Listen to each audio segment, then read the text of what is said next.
السلام علیکم ورحمۃ اللہ وبرکاتہ۔ ذرا سوچیں، اگر آپ کے پیارے نبی صلی اللہ علیہ وسلم سے پوچھا جائے کہ یا رسول اللہ سب سے بڑا گناہ کیا ہے، تو آپ صلی اللہ علیہ وسلم کیا جواب دیں گے؟ آج کی حدیث ہمیں انہی بڑے گناہوں سے خبردار کرتی ہے جو انسان کی دنیا اور آخرت تباہ کر دیتے ہیں۔ آئیے نبی کریم صلی اللہ علیہ وسلم کی زبانی سنتے ہیں سب سے بڑے گناہوں کی حقیقت۔ عبداللہ بن مسعود نے بیان کیا کہ میں نے کہا یا رسول اللہ کون سا گناہ سب سے بڑا ہے؟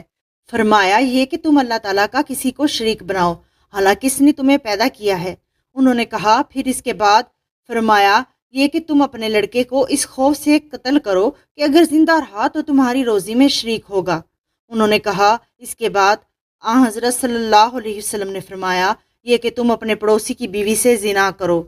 چنانچہ اللہ تعالیٰ نے بھی حضرت صلی اللہ علیہ وسلم کی اس ارشاد کی تائید میں یہ آیت والذین لا یدعون مع اللہ الہا آخر نازل کی کہ اور وہ لوگ جو اللہ تعالیٰ کے سوا کسی دوسرے معبود کو نہیں پکارتے اور نہ وہ نہ حق کسی کو قتل کرتے ہیں اور نہ وہ زنا کرتے ہیں۔ صحیح بخاری حدیث نمبر 6001۔ شرک، قتل نہ حق اور زنا وہ گناہ ہیں جن سے ہمارا دین ہمیں بار بار روکتا ہے، اور نبی کریم صلی اللہ علیہ وسلم نے انہیں سب سے بڑا قرار دیا۔ کیا ہم نے کبھی سوچا کہ ہم کس راہ پر جا رہے ہیں؟ آج ہی توبہ کریں، رجوع کریں اور یہ پیغام دوسروں تک پہنچائیں۔